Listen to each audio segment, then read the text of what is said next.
Hey friends, how's everyone doing today? Hope you're all having an amazing and super productive day so far. Tamie M coming to you from TamieMCoaching.com.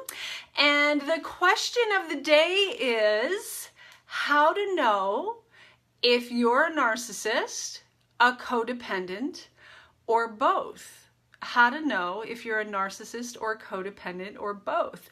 You know, I get asked often by clients, potential clients, people I chat with, people who are just new to these concepts and the information, how do I know I'm not the narcissist? And I think it's a really common and healthy question, actually, for folks who were just starting out on the journey of recovery and understanding what the hell is going on, right? So that's what we're going to talk about today. We're going to try to get to the bottom of this because, again, it is a common question. I see I've got people hopping on already. Hey, Vanya, how are you? Nice to see you. Thanks for hopping on. And Lindsay, thanks for joining.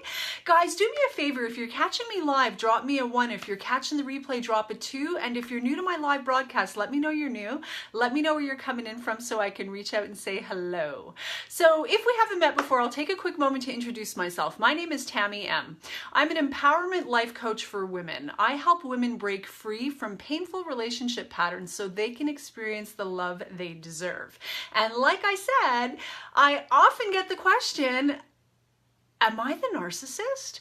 And you know, there's so much I'm going to say about this, but I got to tell you, I think it's a really good sign when you ask that question. And here's why. Let's just cut to the chase. If you were, you wouldn't be asking the question, okay? Like right there, we could call it a wrap. We could call it a wrap. We're not gonna, because I like to go on and chit chat for a little bit longer than 2.2 seconds, but we could literally call it a wrap on that one. By virtue of the fact that you are asking the question, we have the answer. Because a full-blown destructive, pathological, and/or malignant narcissist would never even ask the question, would never even ask the question. But there's a reason why that question comes up when folks first start to, inform themselves about this, whole phenomena that a lot of people in our society are dealing with and struggling with. And what it is, and, I'm going to do my best to make it as clear and succinct as I possibly can today, but it can get a little tricky. It can get a little complicated. It can get a lot complicated, actually, until the light bulbs start coming on. So what happens is your traditional, typical match to a destructive narcissist is an untreated codependent. And I'm going to go into a little more detail there. But an untreated codependent, when they start learning about the traits of an actual narcissist, if they're honest with themselves at all, and because they have empathy and because they have a conscience, they're like, I'm actually that way myself sometimes. So how do I know I'm not the narcissist? I've had so many clients ask me this question. It's not even funny. I've had people in my personal life ask me this question. And again, the fact that you even ask the question, there's your answer. So, what I always bring it back to is the fact that there's a spectrum, right? There's a spectrum. These things are never black and white, and that's why it becomes tricky and complicated. So it's not black or white. This is not like you're pregnant or you're not pregnant. There are varying degrees. There's a whole slew of symptoms and character traits that, untreated codependents can manifest. And destructive narcissists can manifest, and maybe one destructive narcissist will manifest some of the traits more amplified and others less, and codependence more amplified in some ways and others less. So it's a spectrum and not black or white. But the more you inform yourself, the easier it'll be to understand. So today I'm going to really try and make some of this clear for you. So when we look at the spectrum, and it really, in my opinion, has a lot to do with the spectrum of consciousness with regards to humanity. So we have the spectrum, and way over here we have full-blown empaths, people who are so open energetically, so tuned energetically, arrive on the planet with such sensitivity that they literally absorb the energy and emotions of the environment and the people around them. Full-blown empaths, right? High empathy, very high empathy. They empathize energetically and emotionally, full tilt. Then we have empathic people. Then we have highly sensitive people. And as we travel down the spectrum, in here somewhere comes codependency into play, which again is not a black or white issue, right? Now, codependency is really a dis-ease process born out of childhood trauma. Neglect and or abuse, neglect whether it's benign or otherwise, abuse, anything that is not nurturing according to the experts and the professionals, anything that is not nurturing can be considered abuse. It is neglect on some level, and obviously, again, not black or white. There are varying degrees all the way to horrific levels of abuse, right? But that's where codependency comes from. It's a dis-ease process born of childhood trauma, typically from our family of origin. And by virtue of the fact that we are human beings on planet Earth, born to perfectly imperfect human beings who themselves were born to perfectly imperfect human beings, generation after generation after generation, passing down their maladaptive ways of relating to themselves and others, codependency is actually epidemic, and there again is varying degrees. So the spectrum, highly like full-blown empaths, highly empathic people, highly sensitive people who are not necessarily very similar to empaths, but don't necessarily absorb energy, emotions, physical symptoms, and what have you the way full-blown empaths do. Their sensitivity is not quite as extreme. And as we travel down the spectrum, we start to get into codependency, which is again rampant in our society, rampant in our culture, right? And we continue to travel down the spectrum, and the more we travel down the spectrum and we get into higher and higher levels of codependency, we are getting away from high levels of empathy. So we travel down the spectrum depending on our life experiences and what kind of trauma we've experienced, and we travel away from high empathy, less and less empathy as we travel down the road, right? Eventually we get into what is known as destructive narcissism, pathological narcissism, malignant narcissism, sociopathy, psychopathy, like absolutely, completely devoid of empathy, zero conscience, zero capacity to understand, comprehend, or even give a flying fuck about the consequences of my behavior, attitude, actions on other people. That's this end of the spectrum, right? This end of the spectrum cares unbelievable, like is so concerned about the impact of their attitude, their actions, their behavior on others. This end of the spectrum, not at all. And then the majority of us are somewhere in here, right? Somewhere in here, depending on our level of trauma and how much healing work we've done. How young were we when the trauma started? At what stage of development? How severe was the trauma? So it's a really fascinating big subject, and no wonder when people start educating themselves, in particular folks who have empathy, they're like, well, sometimes I can be pretty self-absorbed, or I'm not going to admit this to anybody else, but Tamie, how do I know for sure that I'm not the narcissist? Because I often have a sense of entitlement. So here's the thing, we throw the word narcissist around a lot, but the reality is there is such a thing as healthy narcissism, and this is what most people don't understand.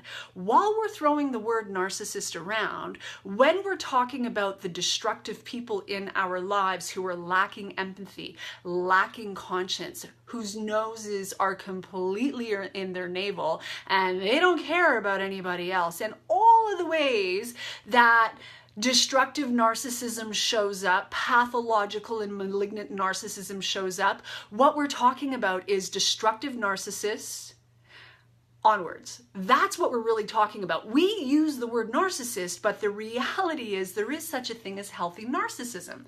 So when we're babies, infants, toddlers, we're full-blown narcissists, and we're supposed to be, right? Our noses are in our navels. We are completely self-absorbed. At 4 years old, we have a huge sense of entitlement, and that's perfectly normal. Now, let's assume we are part of the minority who is being raised in a loving, nurturing, consistently safe, consistently supportive, consistently affirming, predictable environment.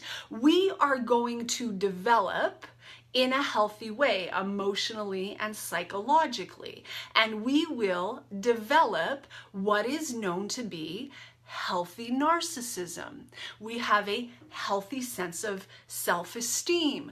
We have healthy boundaries, internal and external. We understand where we end and the other begins. We have healthy narcissism. But for the vast majority of us, 85 to 95% of us, those are the estimates. Like, it's scary what's really going on planet Earth, man. Frightening. The vast majority of us do not grow up in that ideal situation. The vast majority of us have grown up in dysfunction to some degree, certainly some more than others. Again, these are not black or white issues, right? So the vast majority of us have experienced some level of trauma, some level of neglect, some level of dysfunction, and the more severe that trauma, neglect, abuse, dysfunction, the less we are able to develop what is known to be healthy narcissism. So we have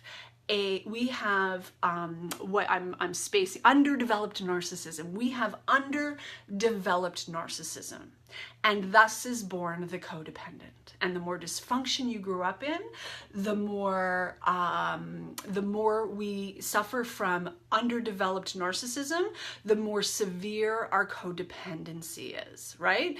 So this is why untreated codependence, and I myself was that girl until I got on the recovery journey, full tilt, full blown, in and around 13 to 15 years ago, really started to roll up my sleeves and do the work.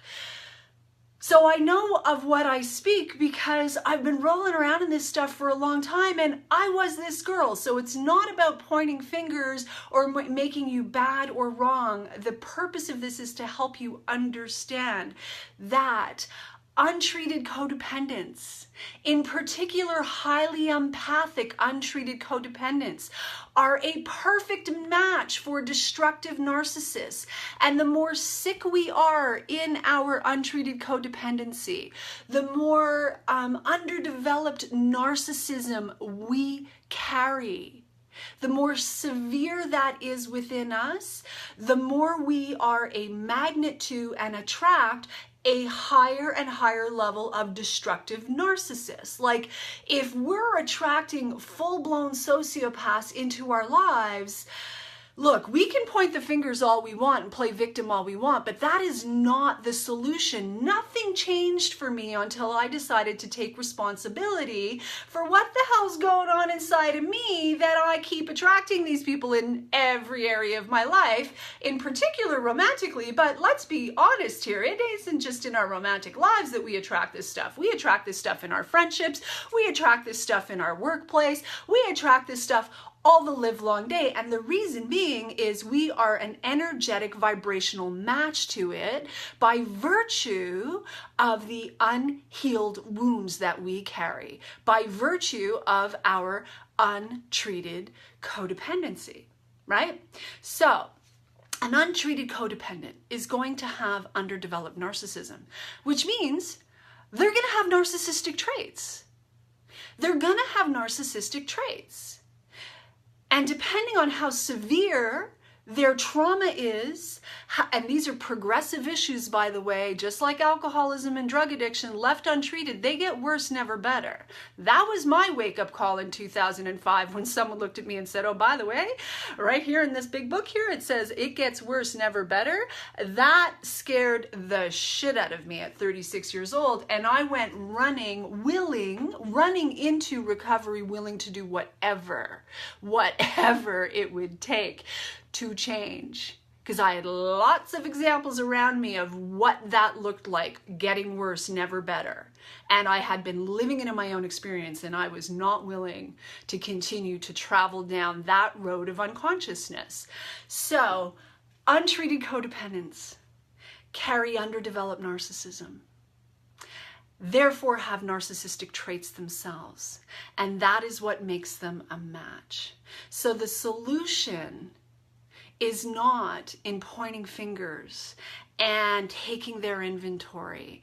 And I mean, it's important to understand. It's important to tell yourself the freaking truth about what's going on in your life and what you're on the receiving end of. When I finally stood up and started to learn about this stuff and tell myself the truth about this stuff, I started getting out of the way of the bus. I started stepping away from certain members of my family of origin that I needed to divorce myself from if I ever wanted to be healthy, happy, healed, whole, right? I started making some different choices. So yes, it's important to gather the information and to take care of ourselves in that regard, and to tell ourselves the truth along the way about what we're seeing. Like a destructive narcissist, or worse, that end of the spectrum, they don't change. They don't change. They don't change. They don't change. They don't change. They don't change. And no matter how much we love them, and no matter what they say or how many times we take them back, they don't change. They don't change. They don't change. We need to tell ourselves the truth about that. Yes, understand what's going on, but then take all of our energy and attention and focus and put it back on ourselves. What's the solution? What's the solution? Because I can't control them. I can't control their distorted perceptions of reality. I can't control their distorted perceptions of me. I can't control the absolute crazy insanity, full-blown lies and bullshit, crazy insanity that comes out of their mouth every day about me or everybody else. I can't control that stuff. What can I control? I can control me. I control whether or not I engage with such folks, no matter who they are. I control, once we're an adult, we have a choice, by the way. Once we're adults, took me a while to figure that out. I was well into my 30s before I figured that out, but I have a choice. Doesn't matter who you are, right? So once we're adult, like when I was 5, I didn't have a choice. When I was 10, 15, I didn't have a choice. I have a choice today. You have a choice today. So the solution is to take all of our energy and attention and focus off of them, because we can often be so compulsively focused on them and, oh my God, what they said and what they did and what they're not doing and right?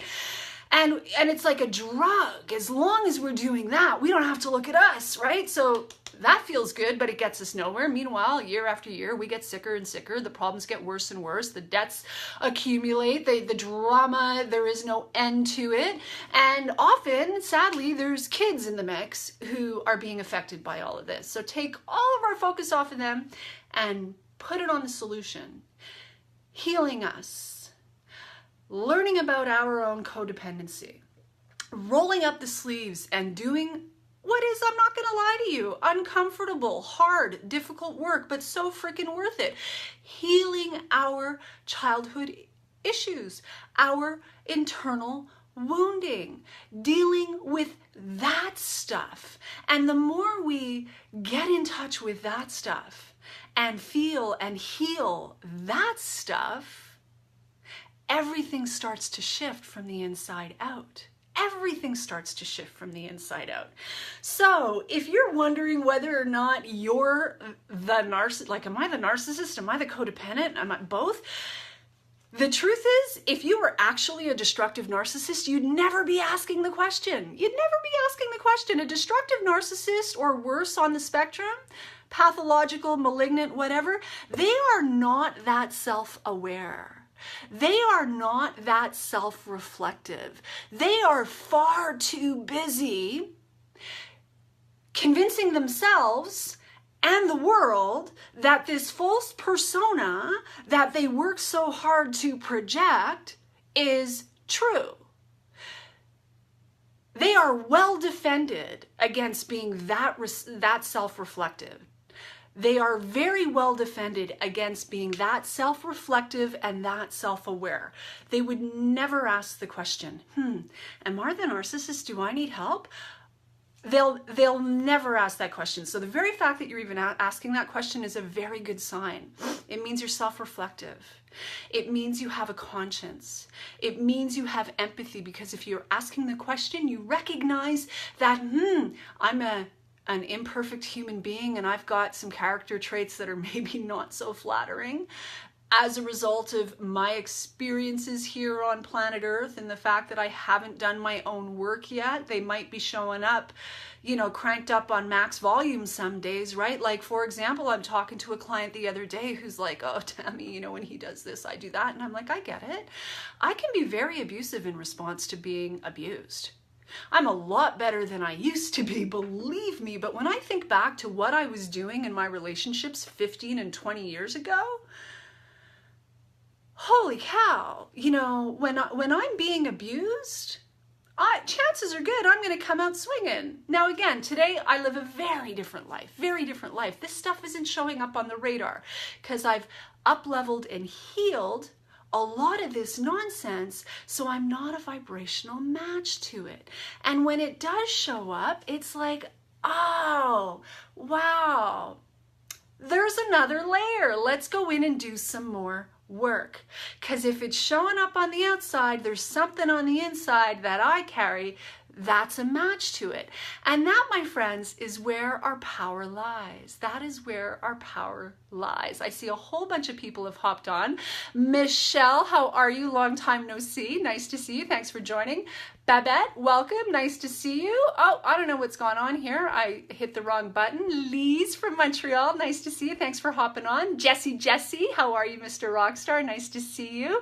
Guys, do me a favor. If you're catching me live, drop me a 1.